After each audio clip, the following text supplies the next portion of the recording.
అనగనగా ఒక గ్రామంలో రాము రాజు అనే ఇద్దరు స్నేహితులు ఉండేవారు.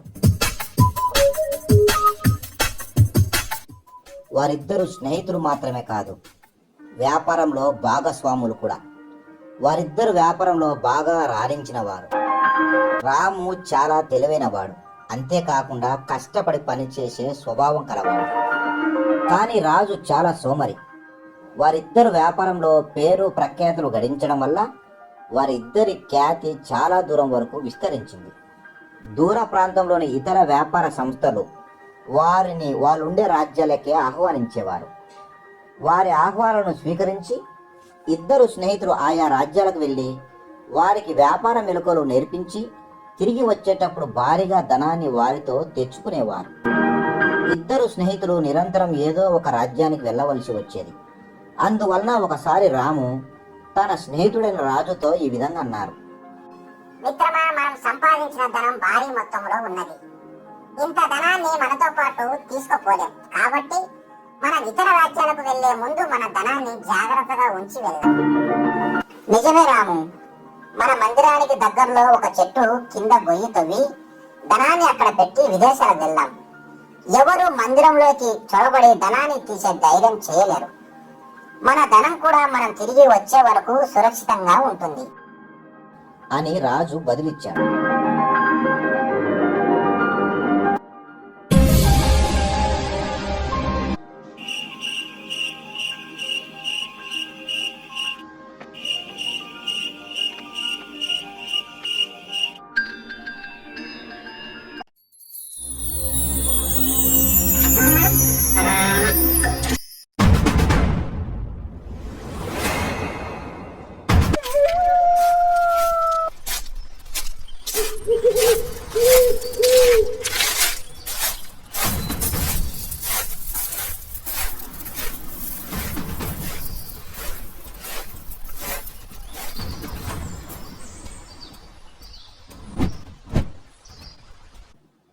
రాజు ఇచ్చిన సలహా మంచిదని మందిరంలో గల చెట్టు కింద గొయ్యి తీసి ధనాన్ని దాచి విదేశాలకు వెళ్ళిపోయారు.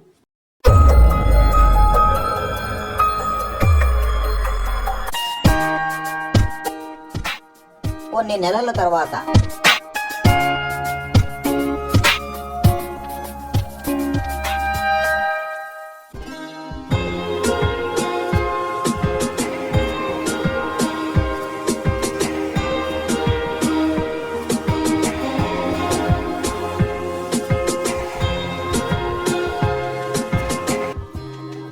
రాజు రాము తమ ధనాన్ని తీసుకోవాలని చెట్టు కింద గల గొయ్యిని తవ్వారు.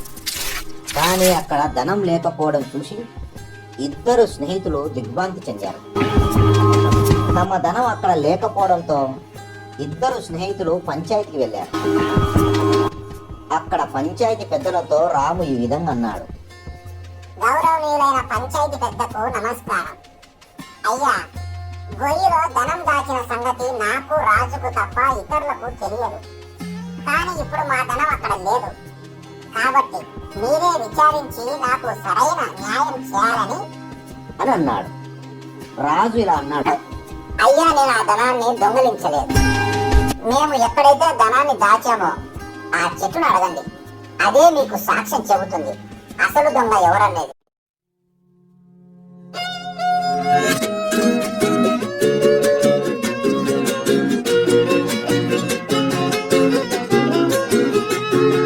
అంటూ చెట్టు వైపుకు తిరిగి చెట్టుని ఇలా అడిగారు. ఓ చెట్టు, నువ్వే ఇప్పుడు నిజం చెప్పాలి. ఆ మాటలకు చెట్టు నుండి ఒక స్వరం వినపడింది. అయ్యా, ఈ రామునే అసలైన దొంగ. అతనే ధనాన్ని అంతా దొంగలించాడు. ఇప్పుడు మోసం చేయాలని చూస్తున్నాడు. అక్కడికి పంచాయతీకి వచ్చిన ప్రజల్లో ఉన్నట్టుండి చెట్టు మాట్లాడడం విని ఆశ్చర్యపోయారు. అందరూ రామునే అసలైన దొంగ అని నిర్ధారణ కూడా వచ్చారు. అప్పుడు రాము మండుతున్న ఒక కట్టె తీసుకొని తను ఎండైన చెట్టు యొక్క మధ్య భాగంలో నిప్పట్టించాడు.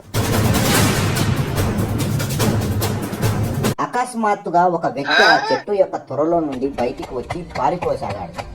అక్కడ ఉన్న గ్రామస్తులంతా ఆ వ్యక్తిని పట్టుకొని తీసుకొచ్చారు. తీరా చూస్తే ఆ వ్యక్తి ఎవరో కాదు, రాజు తండ్రి. అప్పుడు అందరికీ అసలు నిజమేమిటో తెలిసింది. రాజునే అసలైన నేరస్తుడు.